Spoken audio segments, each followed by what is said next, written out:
welcome. Unfortunately, we're here in Zoom land yet again, and it doesn't seem that we're going to be coming out of that too soon.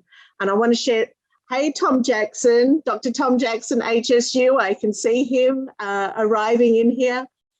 I'm going to tell you that next month, Good to see you. Oh, sorry, Tom. No, I'm just saying good to see you. It's great, always great to have you. Something exciting that's happening next month, and it's something that we have never done in our memory. And, you know, Susan, our office historian, next month is Credit Union Month, and traditionally Coast Central Credit Union host at each of the chambers. Well, next month, we're going to do one mega mixer, an all chamber host. So, and we're going to use a different platform next month, which is Remo. So Jessie from our McKinleyville chamber is going to lead us through that Remo. Our ambassadors are going to join with all of the other chambers. We're going to have a big huddle, organize that. And I'm going to let you know, there's only room for 200 on that particular mixer. And we're just honored to have Coast Central host that for us. It's going to be a big one. We're going to have breakout groups. So I want you to keep your eye on that. And I just want to do a shout out to Coast Central Credit Union. They're great supporters of all of our community as a whole. I want to share with you a little bit about some of the projects that we've been working on.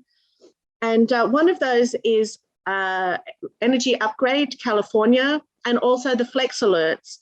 You would have seen a lot of that happening in recent times, just recently this week through our media, radio and television. You would have seen Flex Alerts when the state reaches out to us and say, instead of cutting off our power, let's preempt when there's going to be a problem, and let's conserve energy. We've been working on this through all of the programs that we have with Energy Upgrade California.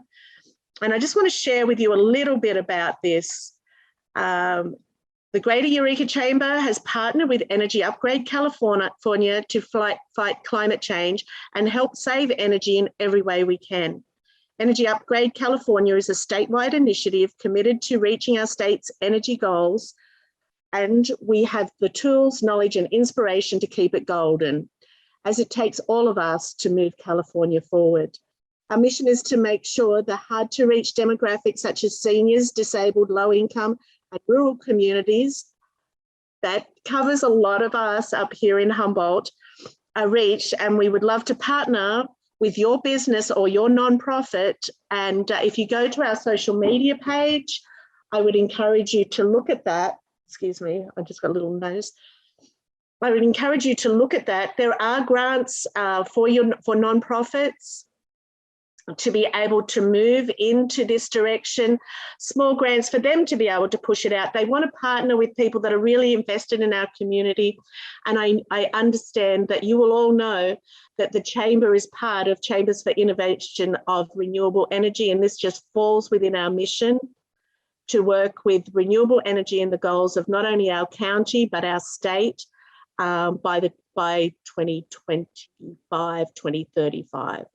So I would like you to all engage with us. Melanie, who's one of our staff, who's not with us tonight, is leading up that for the chamber.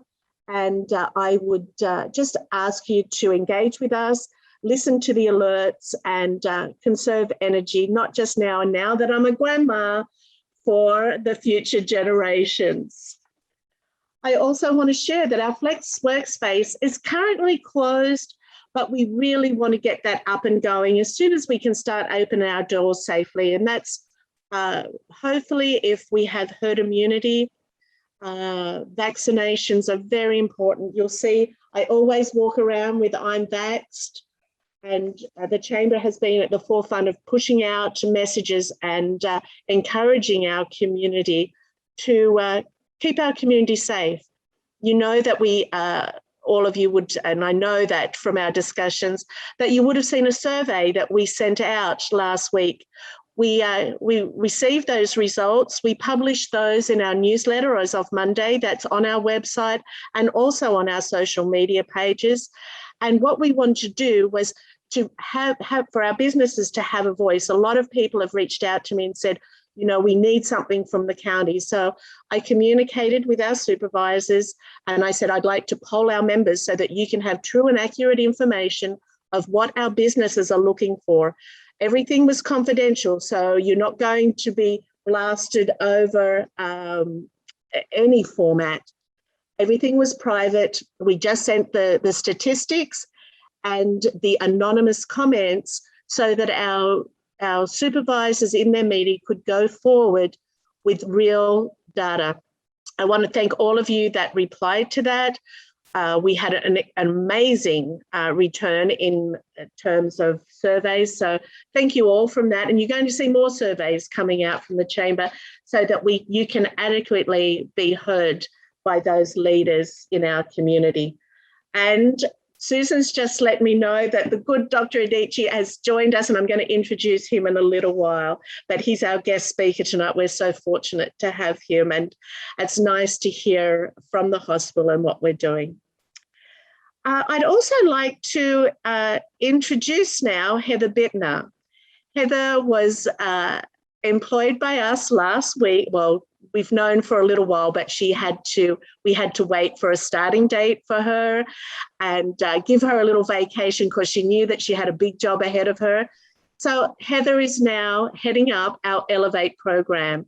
She's hit the ground running. In fact, she'd already done a lot of research and we worked together before she started. So that shares with you the dedication, her passion for our community as well. So Heather, could I introduce you? And if you could please to share a little bit of your history and a little bit about where the program's going, and then maybe hand off to Alex. Oh, great. Well, thank you. Thank you for having me. My name is Heather Bittner, as Donna said, and I'm the new digital marketing project manager, which I'm thrilled about. I come to the chamber after 12 years of working in local government in administration. And during that time, I was an executive assistant and a board clerk. And I also did some grant administration. And initially, I was working on the wood stove changeout program. So I actually see a couple familiar names. We may have worked together on that. And just finished up at the municipal water district where I came from before. We finished up a $5 million grant application with CAL FIRE to reforest Ruth Lake after the August complex fire. And that was a successful grant. So I'm really excited to have been a part of that as well. So prior to that, I worked in private industry. I was a showroom designer for a tile and granite store in Fortuna. I have a home-based business as well. I'm a graduate of Point Loma Nazarene University in San Diego, and I lived there for 10 years before I moved to Humboldt in 2002. My husband and I just bought a house this summer, so now I'm a weekend warrior too. And I have 2 grown sons who are really good humans. I'm super proud of them. They're my pride and joy. And I'm also a proud member of Seroptimist International of Humboldt Bay. And that has really given me such a heart for this tremendously generous community. And because of that, it's made me really excited to be able to work with the business community for with the Elevate program. So what we're expecting to do is launch October 1st, not April, October 1st. And we're currently taking appointments for this free service, which helps businesses and nonprofits transition into having a more productive online presence. So this is going to be a 4-week course, about 2 hours a week. We're going to be very respectful of everyone's time. And this is going to help the students learn to utilize the power of social media and to manage their digital footprint. And I understand that a similar program at Chico State would cost about $8,000. So we're really fortunate to have this free grant-funded program here in our community. So real quick, I would love to introduce Alex Woodard, my amazing team member who has just helped me. We have just hit the ground running, and I'm so pleased to work with Alex. So will you tell us a little bit more about Elevate? Sure. So hi, everyone. For those who don't know me, my name is Alex. I'm the digital marketing coordinator here for the Eureka Chamber. A little bit about my background really quickly. I studied journalism and mass communication at HSU. I graduated in 2015. As a student, I was heavily involved in magazine production courses, primarily as a photo editor.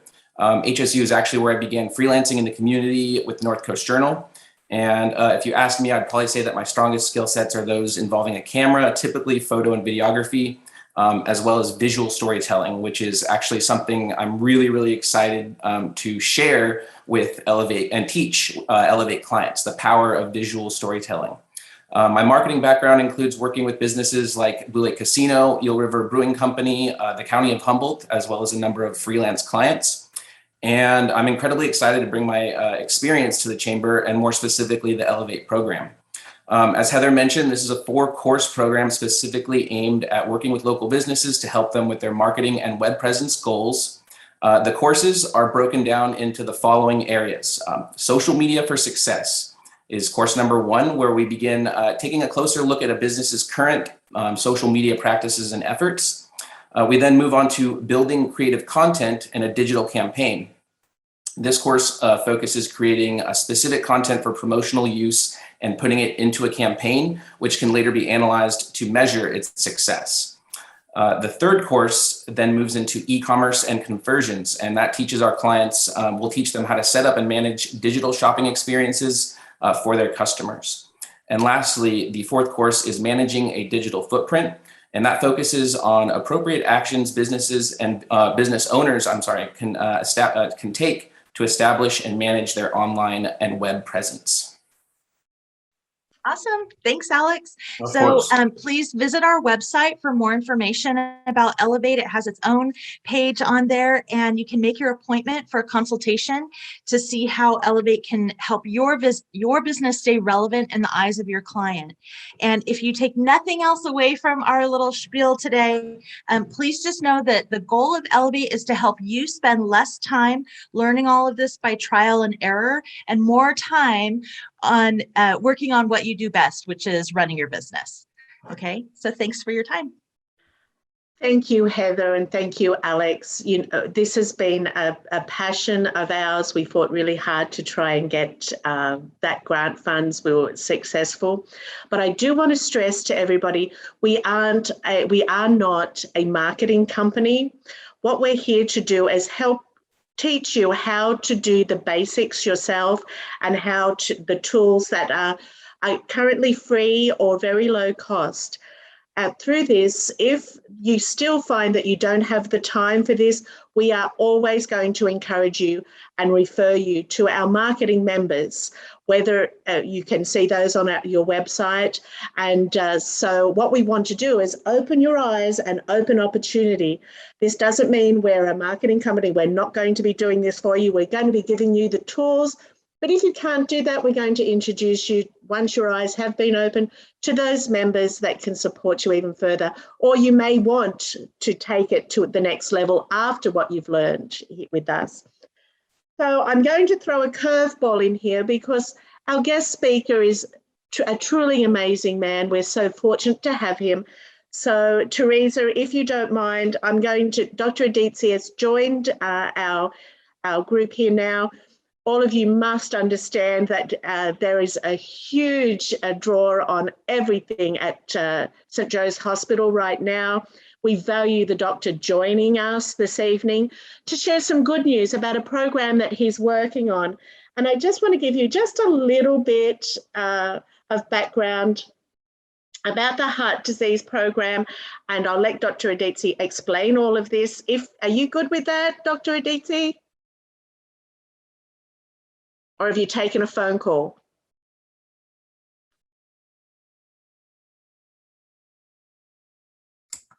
No, that's fine. It's Arcidi, by the way. Arcidi. Well, see, everybody, that was my accent.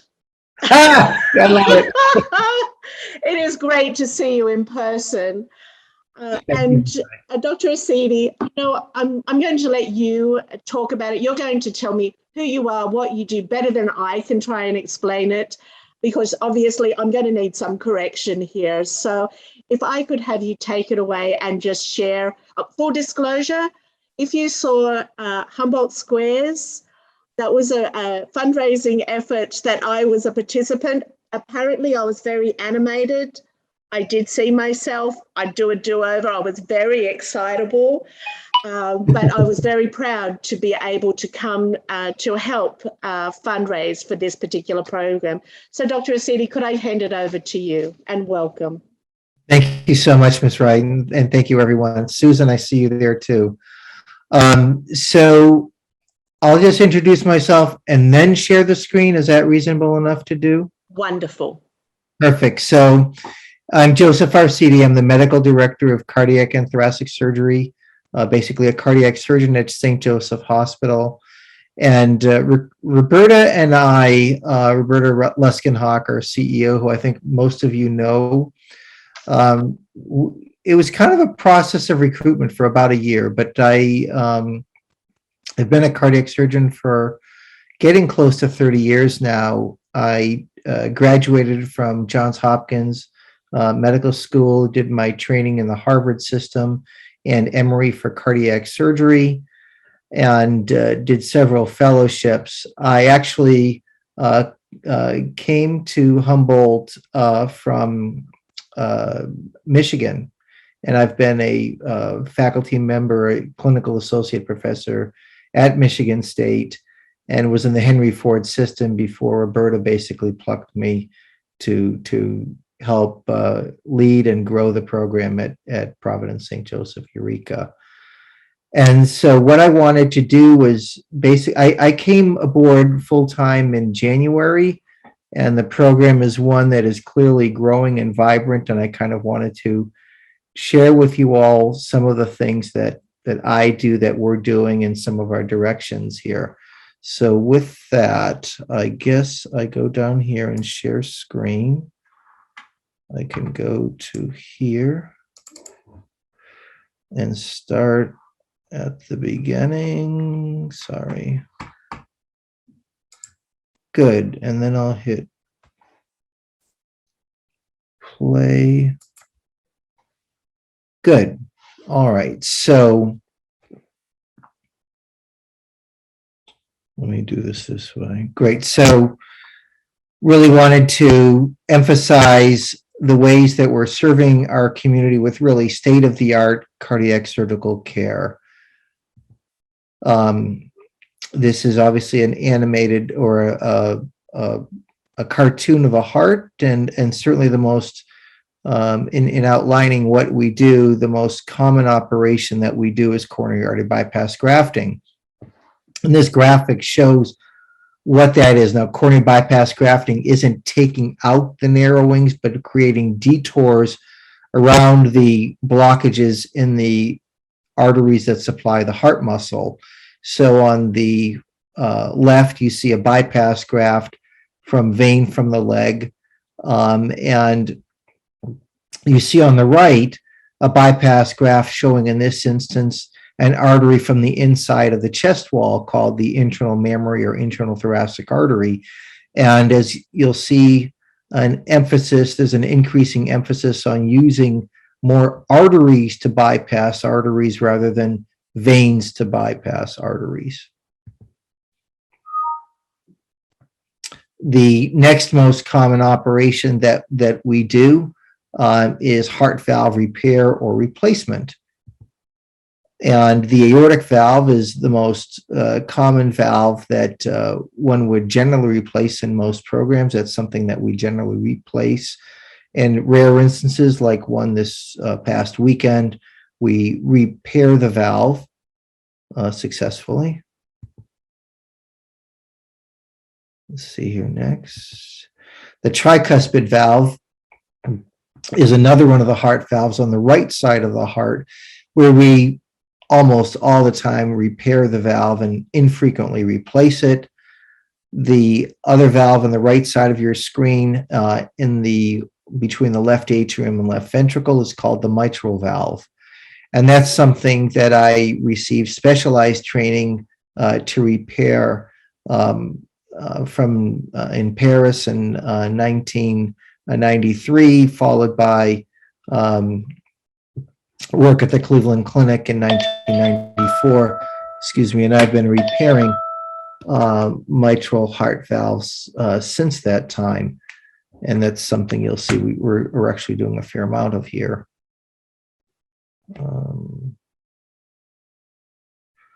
This is, I think, something that not all of you might be familiar with, but surgeons actually developed a type of surgery to correct atrial fibrillation. That is, by creating scar, we can prevent these rhythms, which are circular and form and break up and form and break up in these small pumping chambers on the top of the heart. And the procedure is called the maze procedure because it creates these pathways like a mouse running through a maze, as it were. And it's something that surgeons developed, something that we generally do in concert with valve surgery. And that's something to correct the very common rhythm called atrial fibrillation, or AFib. Let's see here.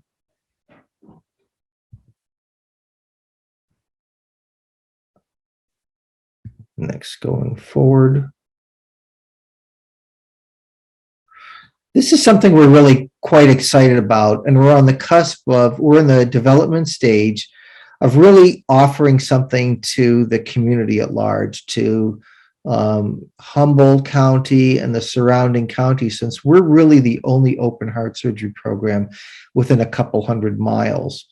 And about every year on the average, patients may come in real dire straits to our center and need something more than we can offer, but are so sick that they succumb at our center or too sick to be transferred to another center. Well, this heart pump, also known as extracorporeal membrane oxygenation support, abbreviated as ECMO, is a way for us to basically place patients temporarily on the heart-lung machine without a chest incision, and to be able to transport them safely to centers where transplantation might be an option, or other support that we don't offer at our center, but can be salvaging for our patients to get them from our center to another center. So we are right now, we expect to sort of be offering this life support technology.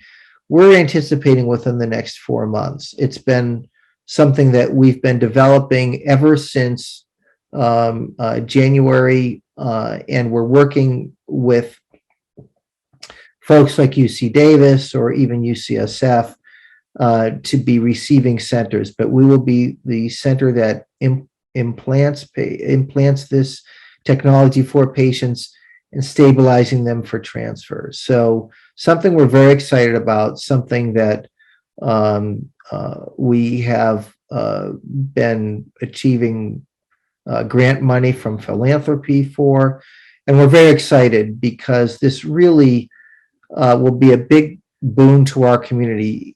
Let's face it, this might happen, or this need for this may happen to someone we all know, and rather than lose 6 valuable members of our community, we can get them to centers and have them living. So it's very exciting. I wanted to highlight some of the early achievements that we've seen since January in our program, with a number of slides coming up here. This is something that we're really quite proud about, and what I'm showing is our results compared to the STS, or Society of Thoracic Surgeons national database, of which all open heart programs, not only California, but in the entire United States, and even North American centers like Canada subscribe to.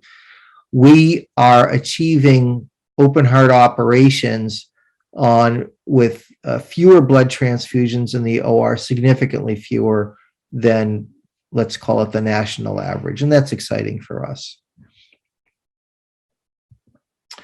This is something that I think we're really standing out in among the slides. I talked about the using more arteries to bypass arteries that are diseased when we're doing coronary bypass grafting instead of veins.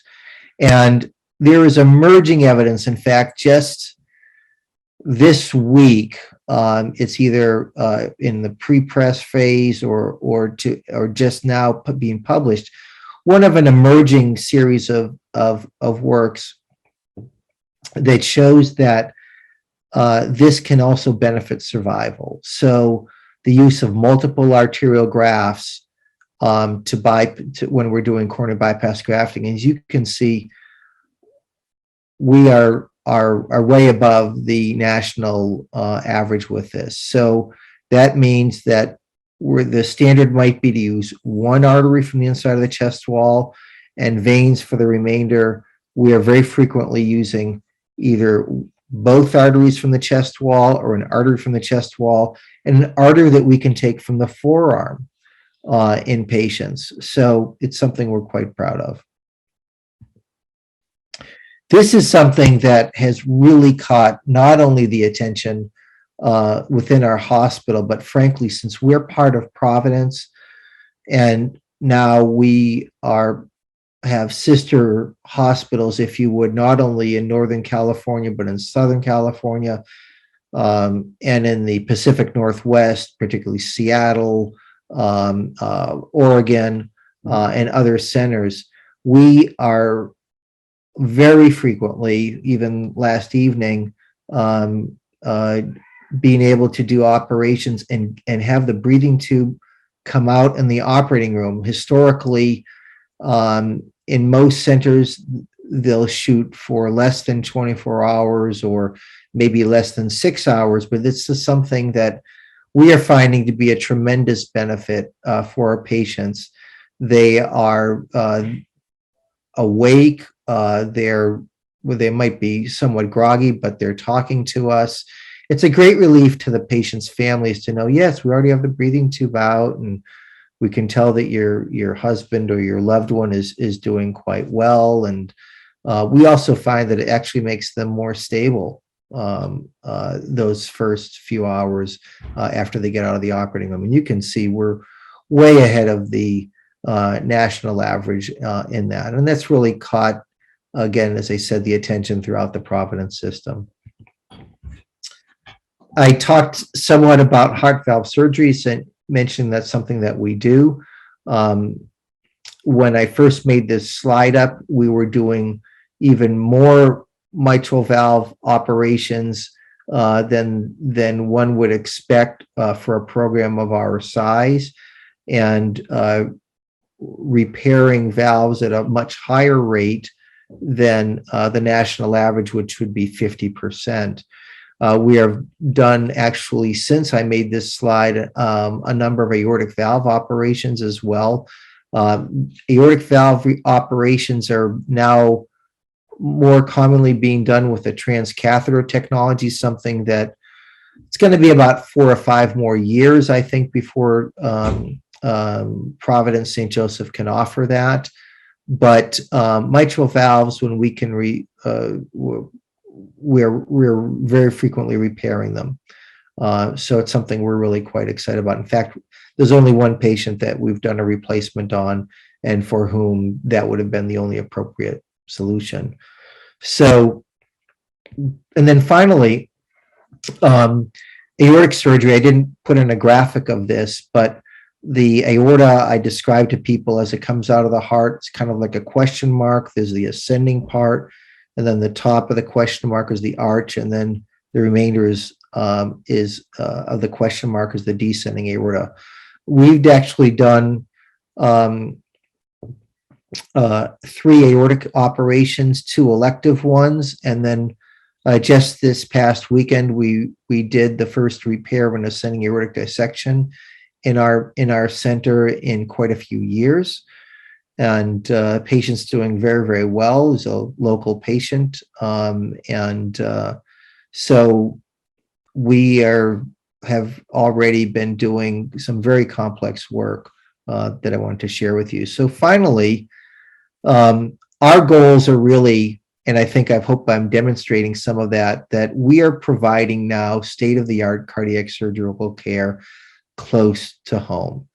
Patients can stay here in Eureka. We hover over our patients. We're very confident not only with our OR team, but having state-of-the-art technology and really excellent perioperative care in our intensive care unit and throughout our hospital. Something that I think is attracting a lot of attention with some of the patients that we've done that some of you may already be aware of. And then finally, since we got started by the Sisters of St. Joseph more than 100 years ago, it's very important to me personally that we're preserving that legacy. So with that, I wanted to ask for any questions that you might have, any additional explanations. And first of all, it's my pleasure to really be part of things here in Eureka, in Humboldt. My family has now joined me since our son finished the school year back at the end of the summer in Michigan, and he's now here with my darling bride. And I hope to see some of you socially and not just on a professional basis. So now with that, we can open up to any questions, or has Dr. Arcidi just blown us away with the information and the legacy that he's working on here at St. Joe's? Yes. I just have a quick question about, well, first of all, thank you so much for what you do in our community. I know that we all appreciate it. Can you go into a little bit of what the benefit of using an artery versus a vein? Why does that matter? That's a great question and very insightful. So, you know, the veins, coronary bypass grafting got started by using veins in terms of the reality of it. And it became an operation that had widespread attraction by using veins. We take an accessory vein from the leg called the saphenous vein, but we recognized within about 10 years that the same factor that became responsible for the popularity of that operation was also its Achilles heel. The veins, to sort of put it most concisely, veins are used to handling venous pressure, which is very, very low, 0 to 4 millimeters mercury. And so they develop their own atherosclerosis that is every bit as bad as atherosclerosis that will develop in the patient's own native coronary arteries. So we know that the biology of an artery, the architecture that God created these with, is more resistant to developing atherosclerosis.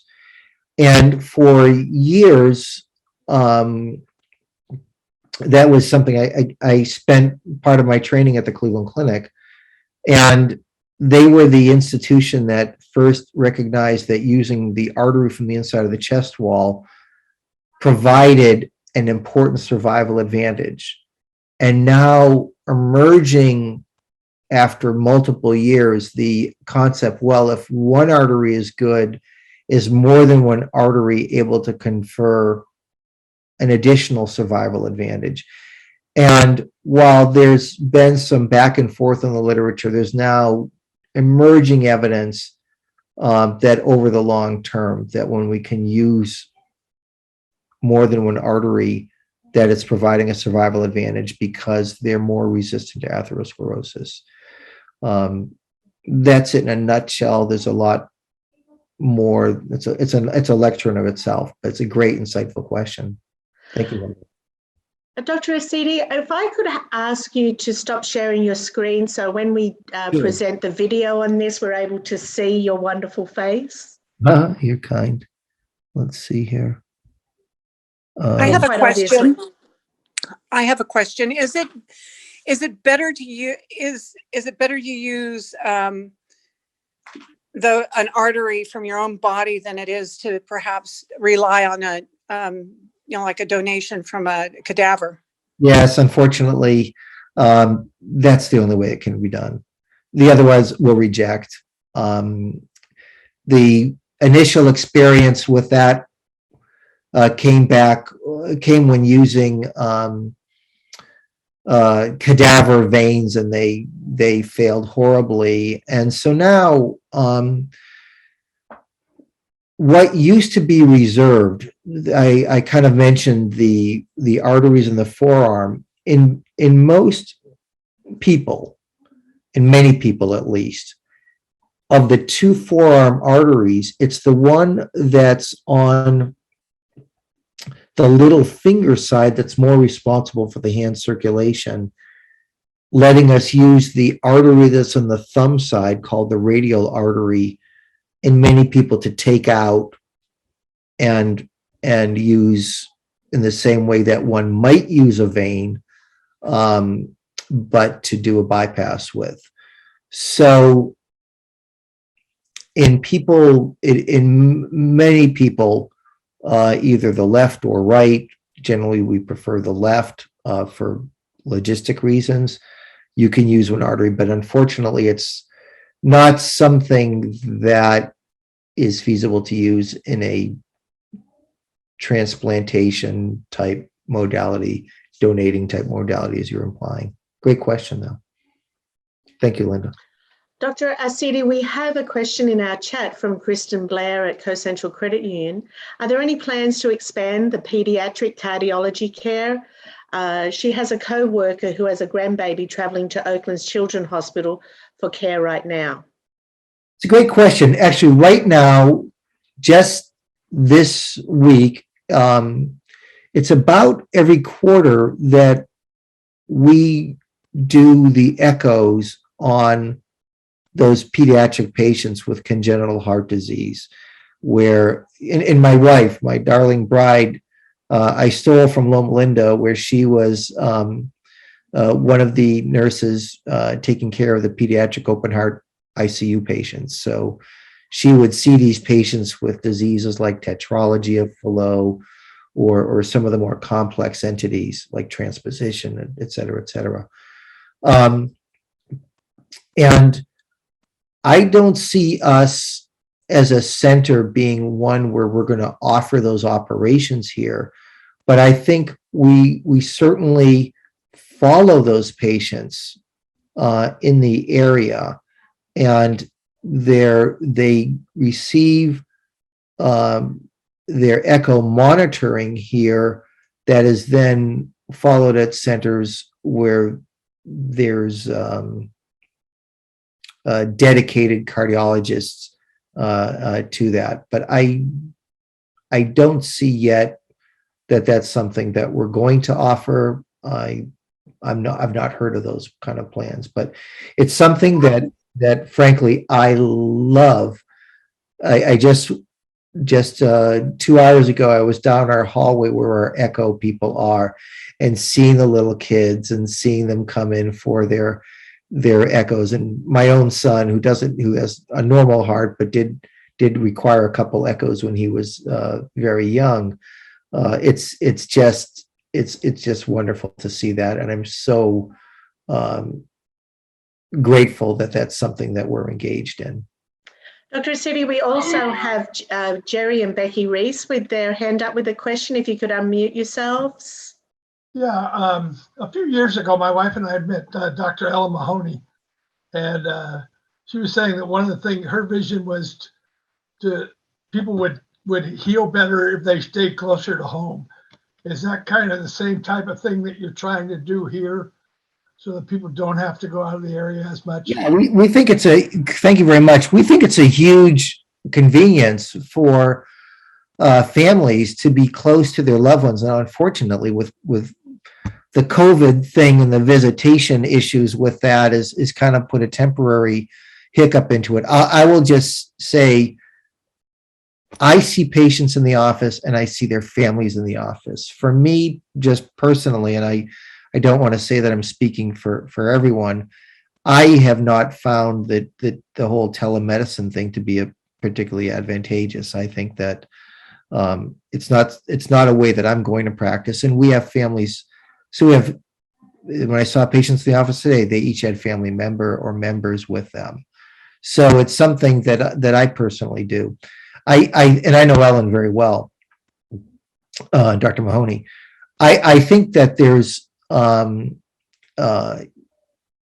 so many, let's put it this way, the surprise or concern that patients have hearing that a loved one needs surgery is enough in itself. To then think that they have to displace themselves, relocate themselves down to, say, the Bay Area or somewhere else, only adds on to that stress, if you would. So obviously there's things that we think that we may not manage as well. And we talked about stabilizing patients on an urgent basis, but we really think it's great to be able to follow the patients. And one of the things that I'll just expand upon, I think that I'm known for hovering over my patients like a mother hen. It's just the best way to be thorough. And in addition to that, we also very frequently will utilize, for folks perhaps of your age, the acute inpatient rehab at the General Hospital, the one that's kind of, catty corner from Ramones there, right down the street from us. I love that because, frankly, it's so easy for me to just, in the course of a day, if I have a patient over in rehab, they're part of my rounds. So it's able to provide that continuity of care, and then we follow the patients closely in the office afterwards. So patients really are very pleased with the continuity of care and the follow-up that we're getting. Spending time with you folks is something that we can do, and frankly, I think we don't have the layers, the hierarchy of care that you might find in a academic center in the Bay Area, where you're not able to see your surgeon as readily as you might me. So thank you for the question.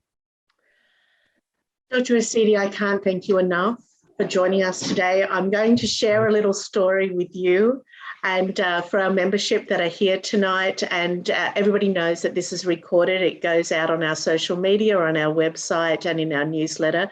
So we reach quite a large audience. So I'm going to just share a little personal story.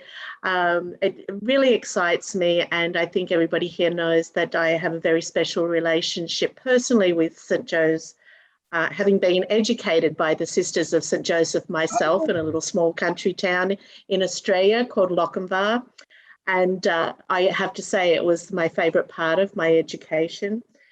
And Susan will tell you that she calls me a little white witch. And I need to share with you that I did not reach out to Dr. Arcidi. He reached out to me.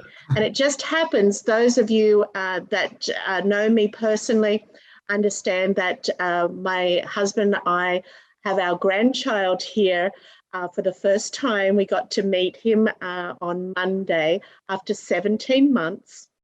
They live in Toronto in Canada. And I'm just going to brag on my daughter-in-law just a little bit. Apart from being locked down, she has been studying at University of Toronto in her PhD, studying the aortic valve disease, specifically a protein that is a side and flow specific. I don't even know what that means, but Dr. Arcidi, I hope that you understand that. I would love for her to live here. That's never going to happen. But I'm really proud of her. And not only is she a fantastic mum, but she's also a smarty pants out there trying to save the world and give you maybe more information in her continued studies at the beginning of her career. So there you go, White Witch stuff. St. Joseph's College, Lochinvar, taught by the Sisters of St. Joseph, having a daughter-in-law in the field that you're talking to us about tonight. She would have maybe sat beside me, but she's currently feeding our 17-month-old grandson right now. I can't thank you enough personally to do what you're doing for our community. Oh, there's another thing. It's heart disease that kills my family. So please keep doing the hard work up there, because I might be on your table one day. And so I want to thank you. Awesome. Thank you very much. Thank Roberta for dragging your butt here to help us out in this community. I have a wonderful relationship with Roberta. She has just been an inspiration these last few months. And while we're talking about the hospital, could you please be safe out there?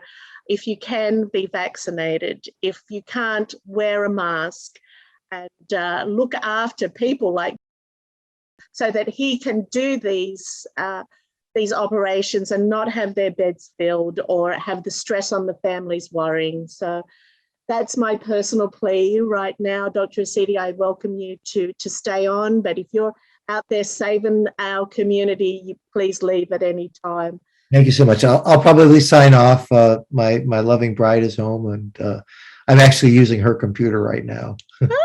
Thanks. I can't thank you enough, and thank you for reaching out to us, and thank you for everything that you're doing. We've not had that many questions for business proposals, so obviously there's a lot of interested parties here tonight. Thanks. Thank you for inviting me to the mixer. Pleasure. Thank you. I know. So now we're going to resume our normal schedule. I just wanted to give respect to the doctor, knowing that he could be called out at any time. Now, introductions to ambassadors and the updates. So I'm going to call on David from Reprop Financial. David, can you come on board? So, Donna, David had to leave, so I'm going to go ahead and take his announcement for him. You're a good woman. I've got to find it, though. I had it in You want me to do it for you? Oh, I got it. I got it. You got it? So we want to ask you, get your pens or keyboards ready. Take note of if you're interested in advertising your firm. And if you have not yet placed your advertisement with the Greater Eureka Chamber of Commerce for this 2021-22 membership directory, you still have time. So chamber members have until Wednesday, September 22nd to place their advertisement in the directory, as it will now be published on Sunday, October 10th. Exposure in the directory includes the printed publication as well as digital version on the Chamber and the Time Standards websites. Don't miss out on a year's worth of advertising. You can call the Chamber office at 441-0556 for more information. Excellent. And while you're on a roll there, Teresa from Premier Financial, could you talk about our recruitment for board? Yes.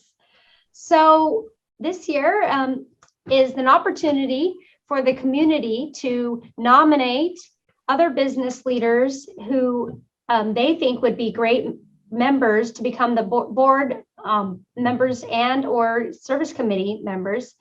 So the board recently addressed their mission statement, which I'll go ahead and read to you guys. So the mission is to advance the economic vitality of our community by serving as a catalyst for business growth, a conveyor of leaders, champion for development, and an advocate for a thriving place to work and live.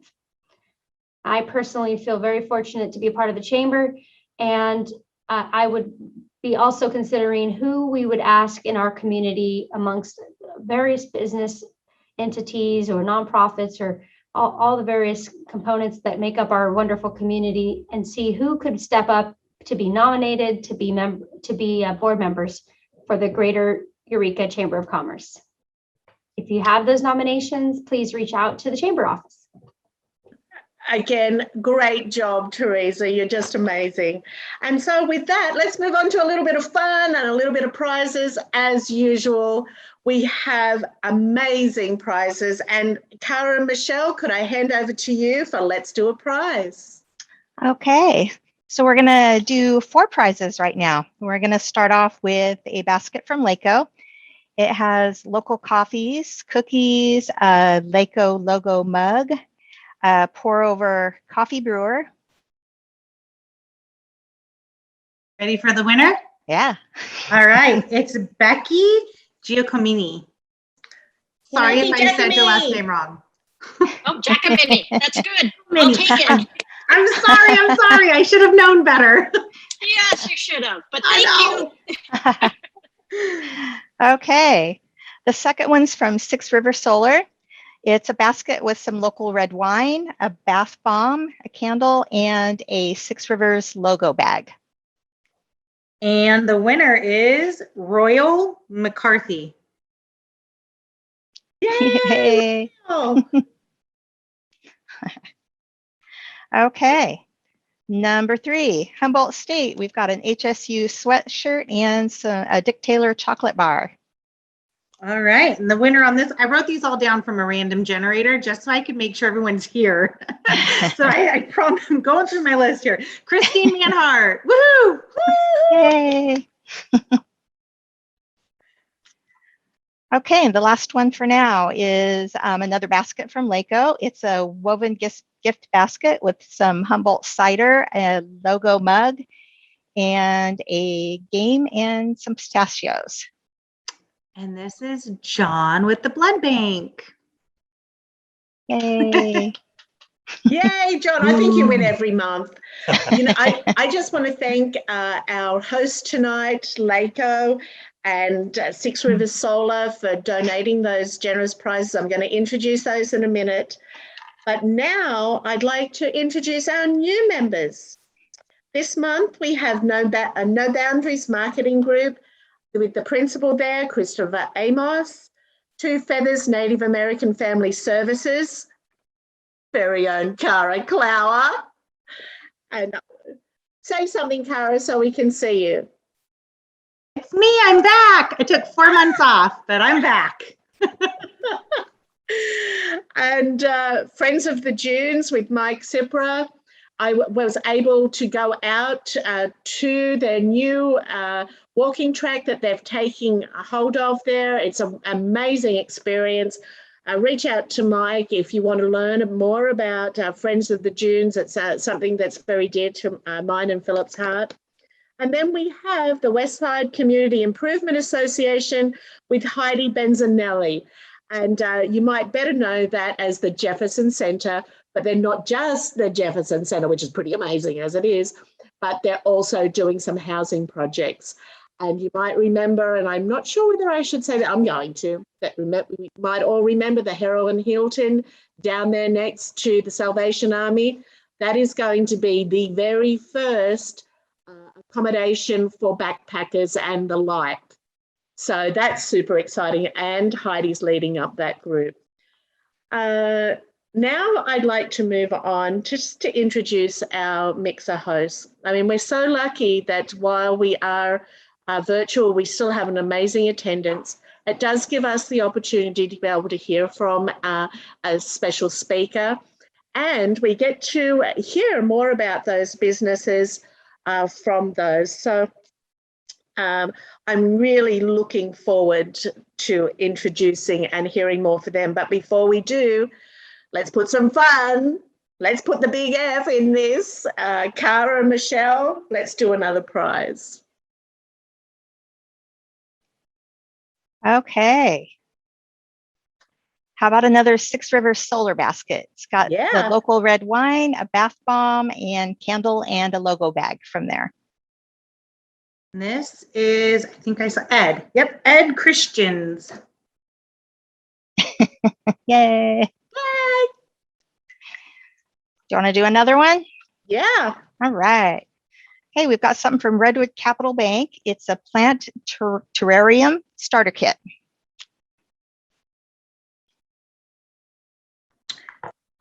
Nicole Adler. Yeah, Nicole. Yay, Nicole. And by the way, she is the one that put together the amazing baskets that LACO Oh, well, has. she's going to be pretty thrilled. Just wanted to give her that little plug. Well, how about we move on to our host speakers tonight? And if I could first introduce Christine Manhart, who's the principal geologist and regional manager from the Eureka office of LACO. Christine, would you like to share with us as our host more about what you're doing over there at LACO? Absolutely. My name is Christine Manhart. I'm primarily a hydrogeologist. Actually, can I just stop you there, Christine? I have to tell you, I already bragged on our daughter-in-law. Philip's son did a lot of work over there while he was still studying at LACO. So we've got this huge family connection here right now. It's a very small community. It is. Sorry to interrupt. Oh, no problem. So about mid-July, LACO's president, Mike Nelson, who's floating around in here someplace, asked me to be the regional manager for our Eureka office. And being the volunteering sort that I am, of course I agreed.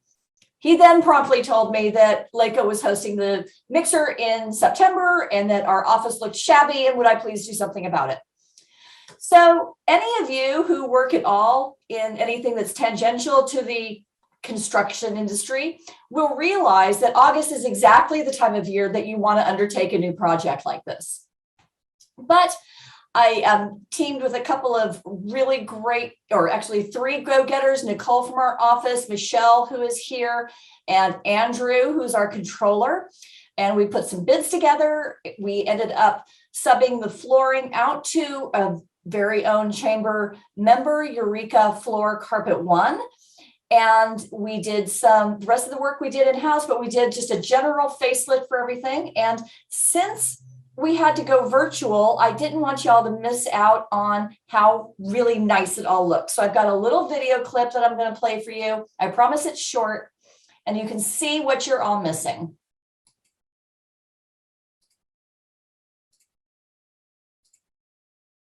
So we kind of freshened up the landscaping a little bit with new bark. Mike, I didn't tell you about this. We've got the plants are looking great. We restained the siding in the front, so it looks better than it's looked in about 15 years. And it just looks really bright and shiny on the outside. Then as you go in, we have beautiful new accent walls that are LACO blue. We moved our front reception area back, so we have an actual foyer now where people can come in and they can sit down for a few minutes while they're waiting for people that they're meeting with when we get back to actually, meeting with people.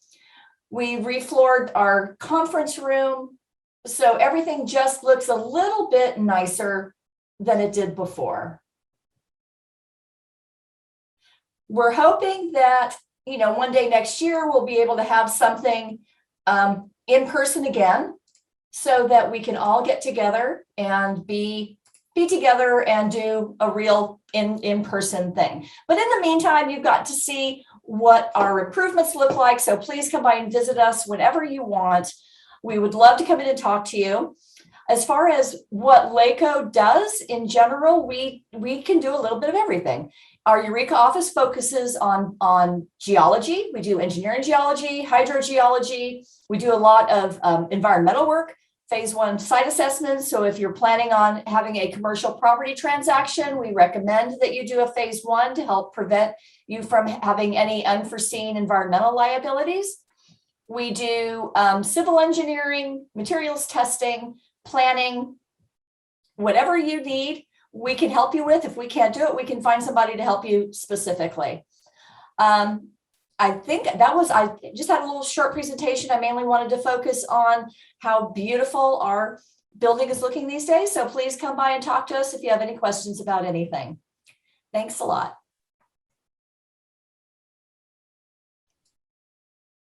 And And have there hosted I'd like- five oh, blood sorry. drives this year.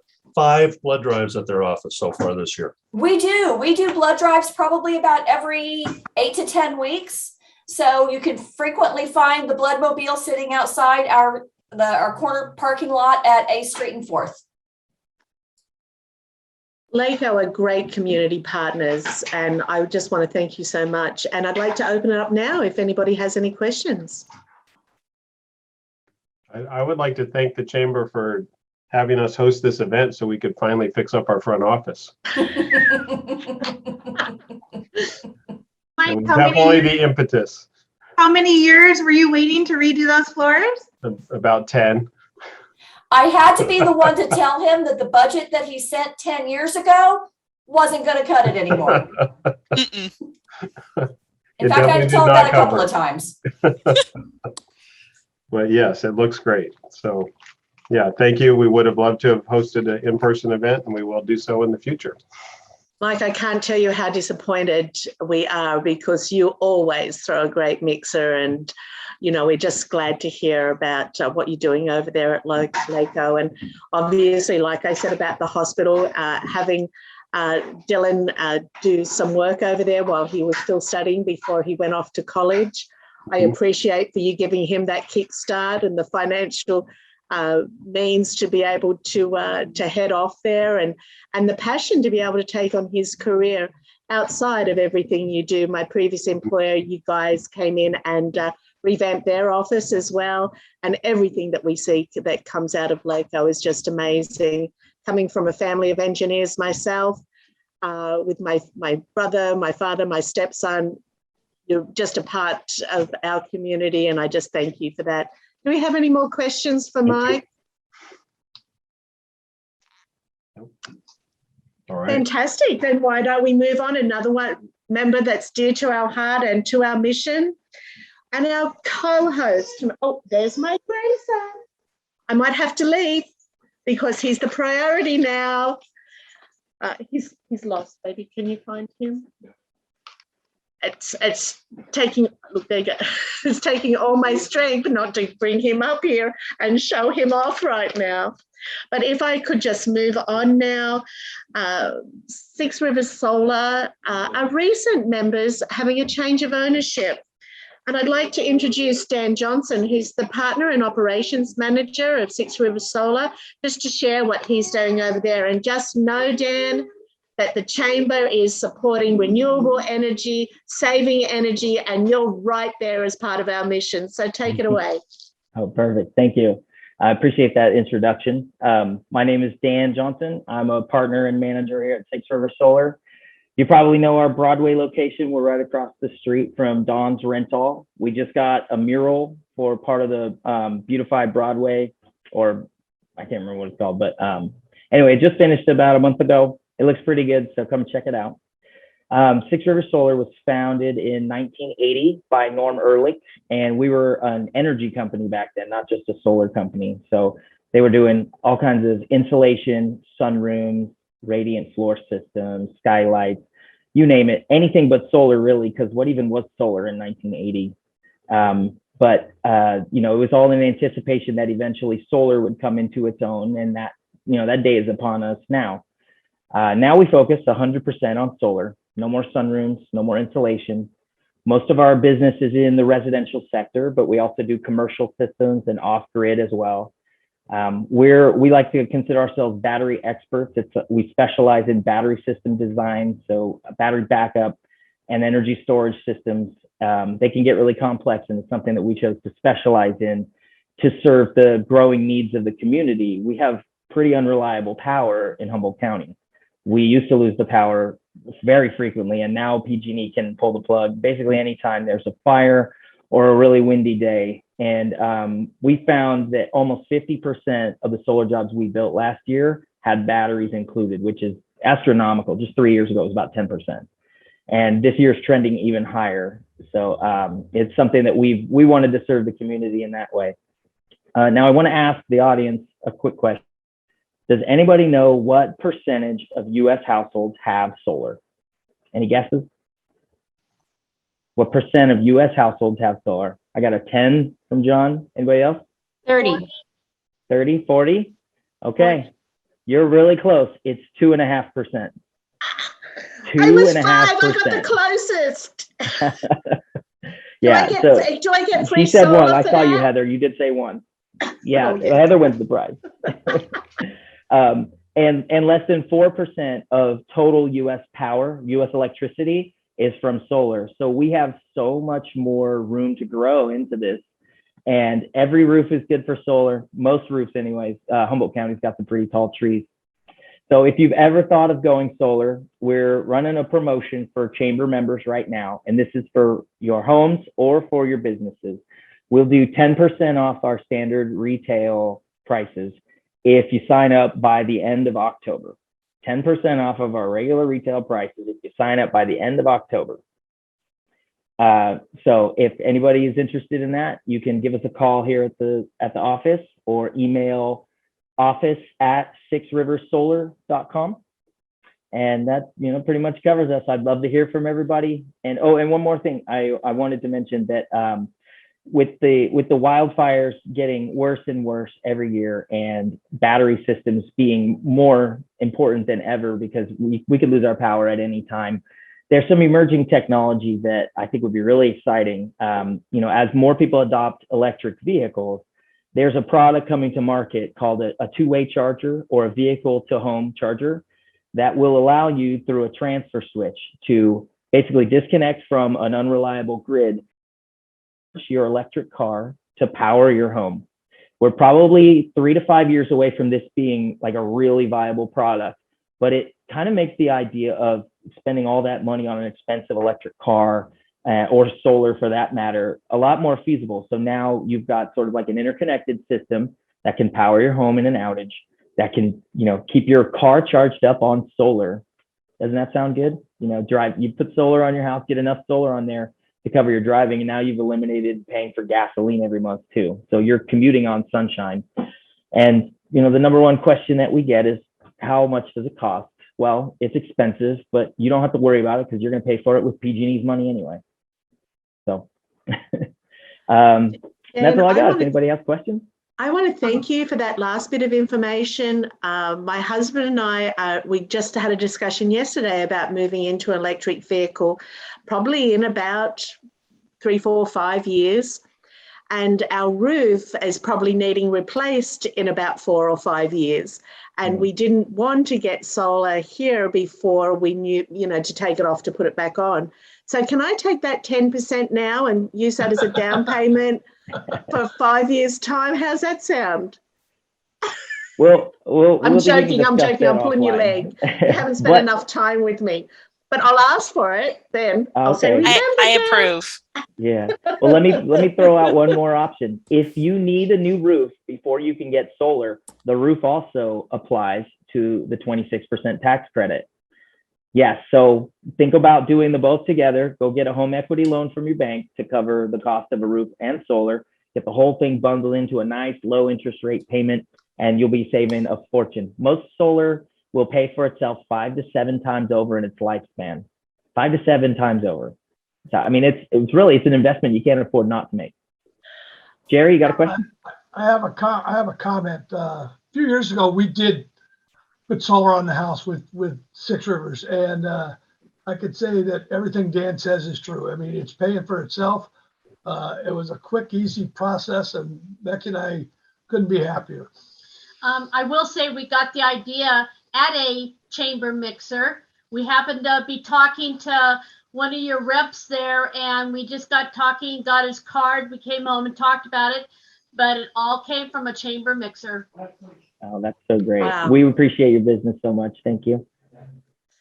And now that I'm a very proud grandparent, did I say, how many times have I said that tonight? We want everybody to have solar because now it's very important for Philip and I to be able to save our planet for our grandson. So thank you so much, Dan. Yeah, my for pleasure. working hard for our grandson, because that's all that matters nowadays. Dan, what's happening with cost versus new technology? The technology's been around long enough, you'd think cost would come down, but Yeah, that's a With an really good asterisk that question. it's COVID time and nothing's normal, but Yeah, you hit the nail on the head. The cost of equipment in a general sense has gone down, but as the technology improves and the equipment gets smarter, it sort of climbs back up. So the price has been pretty flat for about 2 years now, but the stuff's better than ever. okay. You get more for your money, and smarter systems. Like, for example, we just built a system off grid for a couple who lives on the top of Fickle Hill Road, and there's no grid available to them. PG&E wanted $100,000 just for the privilege of paying a monthly bill. And so we did an off-grid system, but they also have a Tesla car. So they have to be very careful not to charge the car, because that means they've emptied their house battery. So we've got new technology, an inverter that has a smart management feature to it. So you can set up one controlled load that you get to set the parameters. It won't power that load until the battery's up to a certain point, and it will cut off that load if the battery gets down to a certain point. So we put their car charger on that load, and now they just plug their car in every time they get home. And when there's enough sunshine and the batteries get close to full, it automatically starts charging the car and then cuts that off before the house battery gets too low. So essentially the car is an extension of the house battery, and they're driving on sunshine, which a couple of years ago, off-grid electric car, never would have worked. And you mentioned the 26% tax credit. What's the state of those things? Are they changing? Are they stable? Are they going to be there for a while? Yeah, at the risk of getting political, it might take a minor miracle for the full infrastructure plan that the Biden administration wants to put through. It seems like that would improve the tax credits a little bit, but it also looks like I wouldn't hold my breath on that one happening. So the 26% tax credit is active this year and next year, and then it goes away. So unless they extend it, we've only got the next 14 months or so. Yeah. All right. Hey, I just wanted to say, Dan, I'm really excited about where you guys are with Six Rivers Solar and what you're doing. I'm very happy for you, very happy for Aubrey as well. And my first job in Humboldt County was at Six Rivers Solar in 1989. That's how long, first of all, that's how old I am. Second of all, that's how long Six Rivers Solar has been around. So I'm really excited to see where the industry is and how you guys are doing with it. And this is fun for me because I was also the president of Six Rivers Solar for a couple of years, and about 20 years ago. And now I'm president of LACO, and it's really fun for me to have both of these co-hosted events with Six Rivers Solar and LACO tonight. So yeah, I'm glad to see where you guys are at with Six Rivers Solar. It's awesome. Thanks, Mike. I appreciate that. And having had the job before me, I know you can appreciate the challenges. And really, honestly, I feel a little bit spoiled because solar's a lot easier these days than it was then. We're in the golden years for solar right now. Yeah, it was rough. In 1989 and 90, we were doing like backwoods off-grid stuff. There was no grid intertie. We were out in the boonies in southern Humboldt and hooking up little solar panels and battery systems and Pelton wheels and little wind turbines. And, it was fun stuff, but it was way before grid tie. So it's just amazing to me to see where the industry has gone. And that was, I did environmental engineering at HSU, focused on energy, and was working at Six Rivers Solar during that whole time. So it was good stuff. It's come so far since then. Yeah, it really has. We're looking at 550 watt solar panels coming out in the next about 18 months. I mean, it's remarkable. I mean, my partner Norm was telling me that his first solar panel order he placed, he paid $15 per watt. $15 per watt. And now the retail rate for solar panels is like 70 cents per watt. Yeah. It really is just a really great time to go solar. And with ever increasing electricity costs at PG&E, their average escalation rate over the next 3 years, they've been approved for 25% rate increases over the next 3 years. And they're asking for more. They just got that approved, and they're asking for an emergency 18% increase to help pay for the fires that they might have started. Yeah. Well, I'm gonna jump in here, guys. I am I need to tell you that I love the word nerd and I love the word sexy. And when we're talking about business, and I felt that we were just all on a intimate nerd conversation, and I'm so glad you did it in front of everybody, because that's sexy, you know, because we're saving the word. And I'm going to give a shout out here to Susie Smith. She's a new grandmother, and I'm stalking her, and I love seeing pictures of her grandson, grandson? I forget, but it's a baby. They all look the same, of her grandbaby. And I'm going to give a shout out to Sheila Bearden. This is something we do in Sir Optimus. If you're mentioning something a lot, then you have to put in a happy dollar. She said that she wants me to put in a happy dollar for every time I've said grandson or mentioned him tonight. So if I could have maybe Alex or Susan go back through the recording here tonight and tell me how much I owe. So I'm going to throw out one last one. And this is to you, Dan. And my grandson's father, Dylan, sent this to me, and he said, "We do not inherit the earth from our ancestors, we borrow it from our children."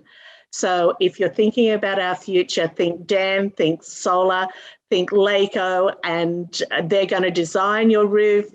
Dan's going to put that stuff on there, and we're all going out and buying electric cars or such. So grandson, grandson, grandson, grandson, grandson, and that's another $5. And now I'd like to thank you so much for our hosts and our speakers tonight sharing more about their business. And now I'd like to hand it back over to Cara and Michelle. Okay. Let's start off with another LACO basket. It's got a charcuterie, and it's got some local wine, some crackers, cheese, and some meats, and a logo travel mug. And this goes to, well, I should have seen, is Jim Ritter still with us? Mm-hmm. Oh, signed off. All right, going on to the next. Jerry and Becky. Yay. Okay, we've got a Northern California Community Blood Bank basket. It has some local wine, coffee, cookies, chocolates, and one of their logo mugs. And that one goes to Aubrey Baina. Yay.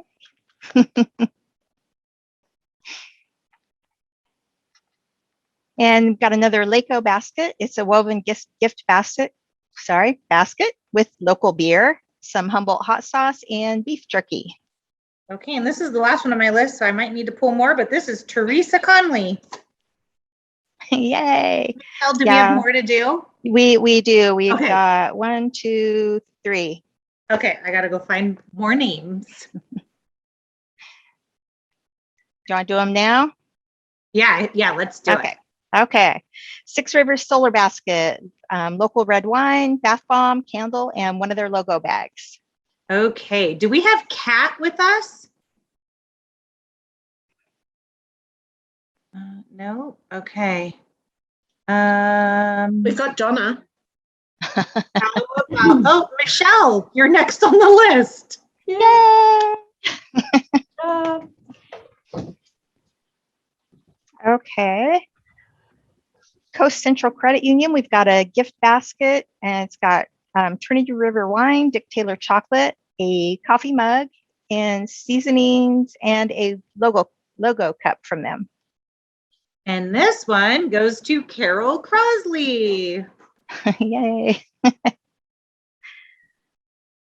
Okay, last one. It's a LACO basket, and it has some old growth Cellars wine, crackers, cheese, cured meat, and jam, and a logo travel mug. And our last one is Karen Eckersley. Woohoo! Hey. Yes!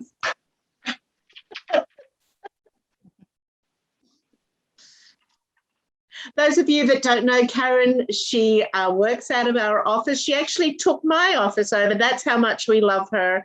And she does amazing work for our community and our state. So in saying that, I would love to move on to our 30-second business promotion. And I would like to start off with Ali Heemstra.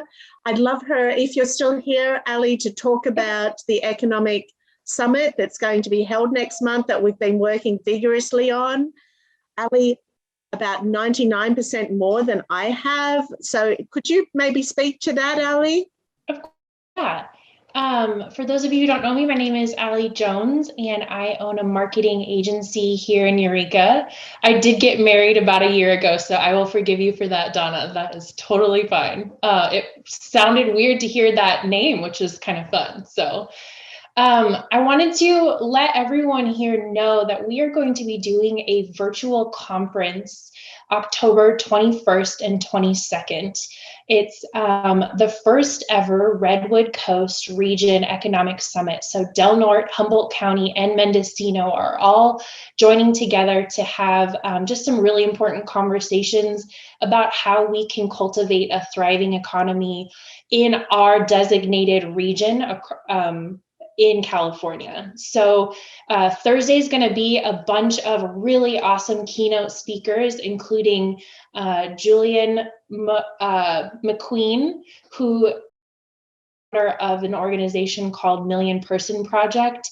He is really, he's Humboldt native, but he is in the Bay Area, and he's just this phenomenal guy. He literally helps train people to do TED Talks. So just really dynamic person, and his main thing is about how to tell a good story. So he's going to kind of talk through the lens of how to tell our story of our economy in a way that helps us really be unified as a region. We're going to hear more about the California Dream Index and different indicators of what, through the lens of housing, or as tonight's topic, energy. What are the things that we as a region can be thinking about to improve our infrastructure and our quality of life? And we'll also hear from California State Senator McGuire, who's going to lead a panel discussion. So Thursday is kind of this big lineup of some great thought leaders and some good conversation.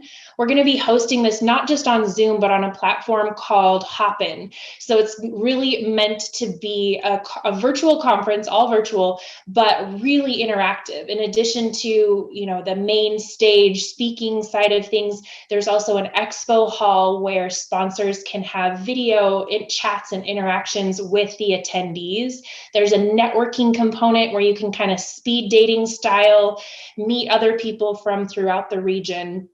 And then Friday is going to center on 90 and 60-minute breakout sessions on some of our conversations around our economy. So really talking about leading industries that are helping that we want to really improve in our 3 counties, infrastructure needs, and how we can work together to really collaborate and share ideas on where we're feeling we need help and support across our region. And then really talking about how can we improve the quality of life for people who call the Redwood Coast home from a standpoint of mental health and equity. So it's going to be really important conversations. I want to give you 2 asks tonight. One is please register. Please tell people about this, spread the word. I just put in the chat a link where you can learn more about the conference and actually register. Right now through next Friday, it's early bird registration for only $60. And then after that, it'll be $75. And in addition to the conference and the access to all of that networking and awesome conversations, you're also going to get sent a swag bag with a book from Julian McQueen and his Million Person Project, and some other literature and a program that's highlighting our economy. So that's going to be really cool as well. In addition to that conference, we're also doing a cohort of emerging leaders that can have access to that same conference I just mentioned, plus some additional leadership opportunities. Our hope is that we can bring the leaders who need to be just given access to these conversations and step into that position of leadership, whether that's someone in an organization, just starting a business, someone stepping up as an ambassador at a chamber. We want those people to really have a seat at the table, and we want to equip them with the leadership skills they need. So they're going to get a ticket for $25 to attend that conference and get access to an extra training.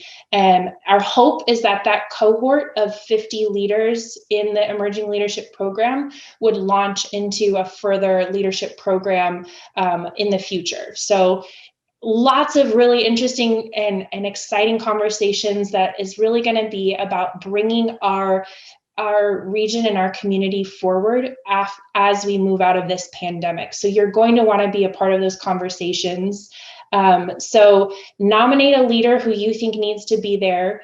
But you can nominate yourself if you want to be an emerging leader, or just attend and encourage everyone else you know to attend as well. And if that sounds like it's really piquing your interest or something that your business would want to be involved with on a more than just as an attendee, you can reach out to me. There's still some spots available if you would want to sponsor and have a virtual booth and engage with potential customers at a more one-on-one level. So that is my spiel. I am happy to stay on a few extra minutes if anyone has any questions, or you can reach out to me for more information. Now you can see why I let Mrs. Jones have a little bit more of a platform, because this is the audience that should be excited at something like this. This is the very first economic conference that we've had. And I want to thank Ali, Susan Seaman from AEDC, or otherwise known as our mayor, for really leading this, Layla Roberts at SBDC. And they've given me a leave pass knowing that I had family in town, not to be as committed to the planning. You've done an amazing job. I saw the agenda today. I'm super excited. If you want more information, it was in our newsletter that went out on Monday. It's on our website through that news update. And it's also going to be up on our social media page tomorrow. If you're still with us, Alex, that's now a Direction 1 order to you. So Ali, thank you for that. And I'm going to hand back over to Teresa to hear more about what's happening out there in the business world. I think for the 30-second business promotions that I am going to be taking that over. So this is $1, 30 seconds. It's the cheapest advertisement you're going to get. So does anyone want to say anything? I'm calling it Give It Free today. You don't even have to give up the dollar. There we give go. It free. Grandchild. Fraser, I've just paid you all up in advance, okay?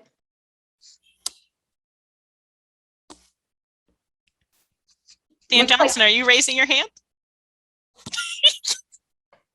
Unmute yourself.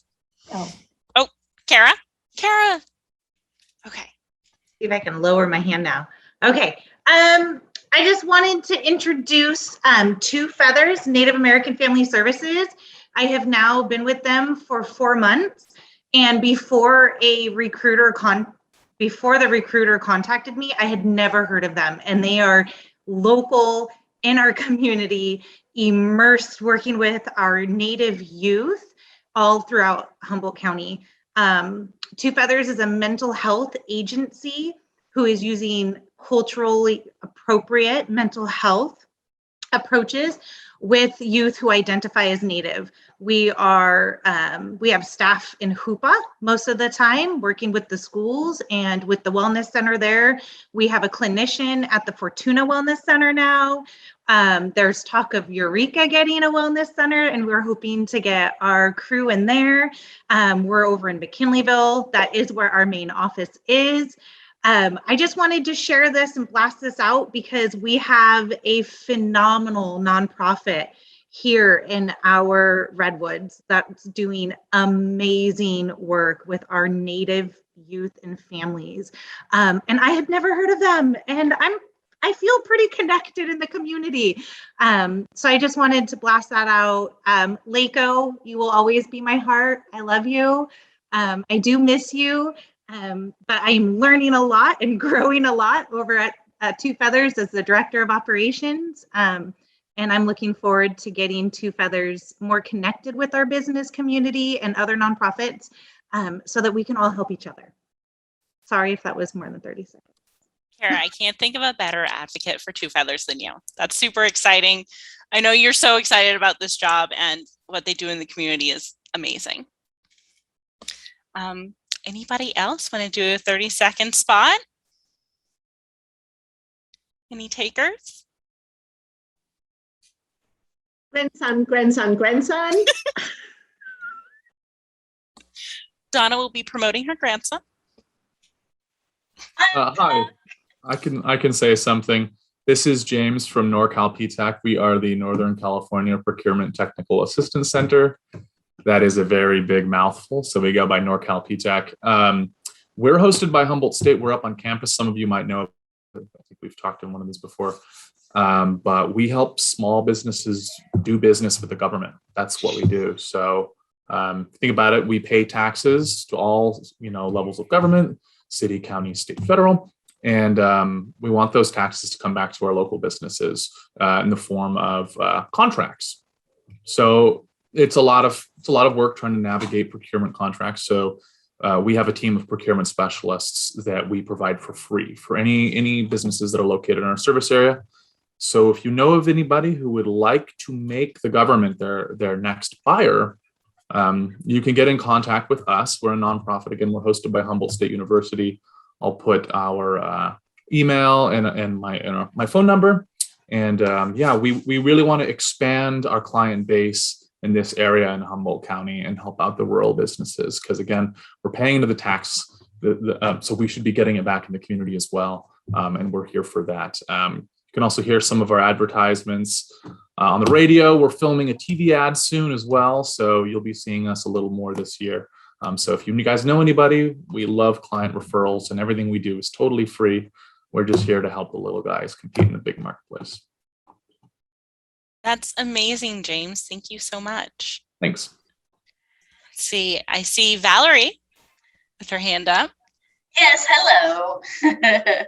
Edgar, alas, has gone outside. He lost patience. So I'm Valerie. I'm from Key TV. And I just wanted to let everybody know that there is a new Ken Burns documentary premiering this Sunday at 8 p.m. about Muhammad Ali. It's a 4-part series. So it goes Sunday through Wednesday. And you can, tune in and watch it at 8, or you can live stream it from our website, or you can watch it through the PBS video app. However you consume your media, there is a way for you to watch PBS and KEAT content. So don't think that just because you don't have a TV anymore, you can't watch us. We're trying to you can find us on YouTube TV. So look for us, look for our local production, our weekly news program, Headline Humboldt, on Fridays at 7 p.m., our live show. And also check out Studio Space, which our crew worked on for the past year and a half. So, all right, I'm done. Thank you, Valerie. That's exciting. I love a Ken Burns documentary. And it looks like next we have Kim Wiley with the EDD. Hello, everyone. So I'm really excited that we can see each other, but I do miss those in-persons. I just have to get that out of the way. So anyway, I am with the Employment Development Department, Workforce Services, part of our department, and we help employers, we help job seekers connect so they all get back to work and get staffing. But I do want to give a plug today for the North Coast Employer Advisory Council, if you're not familiar with that. Basically, I'm going to just read the rundown of what it is from our brochure. I am a board member on that council. And we had a board meeting today, so we had some exciting news that we talked about. So the EACs, which are the Employment Advisory Councils, are run by volunteers from the local employer community, which is all the employers in the Humboldt area, who represent a wide variety of industries. Each EAC is assigned a local EDD staff person, which is me, and we allow better promotion and access of employers to EDD services, EDD programs. There's access to outreach to employers by the way of help. You can help identify issues that might be faced by employers by EDD or the EDD processes, and you actually have a voice to our direct management so that we can kind of get through and alleviate maybe some of those problems you're faced with EDD. Everybody has EDD problems at some point in time, unfortunately. But the EAC itself is a North Coast Advisory Council. For 2021, they did have free membership dues. They took away that because we're doing everything virtually, and we're starting to get up and running again. So we did make the decision today to go ahead and have free membership for 2022 also. It's the entire year. If you want an application for that, it's totally free. I'm going to go ahead and send you, in the chat is my email address. Send me a little email, ask me for an application for the EAC. I can send that to you. And then you'll have connection to, we have seminars, monthly seminars, we have get-togethers, all kinds of different things. We've got luncheons generally. So when we go up and running again, we'll have the luncheons. And then also, you're going to get information that you wouldn't get other places. Like, I know that there is some sort of law that's coming out where all employers with 5 employees or more are going to have to contribute to 401ks. So that's something that's up and coming. All of those things going through legislature that you might not have access to, we're going to have seminars on those once a month. So it's free. You might as well go ahead, email me, and I'll get that application to you, and I'll give you more information on that also. Thank you. Thank you, Kim. That sounds like an amazing resource. And in the chat, we have Kenneth Berry with Humboldt Beer Works. So I'm going to read his 30-second spot out loud. So Humboldt Beer Works is the North Coast premier supplier of quality home brewing ingredients and equipment for at-home fermentation for beer, wine, and cider. And it is cider season. There's also mead, kombucha, and hard seltzer that you can make at home. We're also bringing in new products, as well as glass pickle jars and waterless mason jar airlocks for fermentation of sauerkraut or kimchi. They are located at 110 3rd Street, Suite D in Eureka, across from the Eureka Co-op. They're open Wednesdays through Fridays from noon to 6 and Saturdays through Sundays from 10 a.m. to 4 p.m. You can also call them at 707-442-MALT. And then you can check out their website. It is HumboldtBeerWorks.com, and follow us on social media. And thank you to the Chamber. And let's see, just checking the chat. Does anyone else want to do a 30-second spot? Speak now, speak once, speak twice. We've run a little bit over time.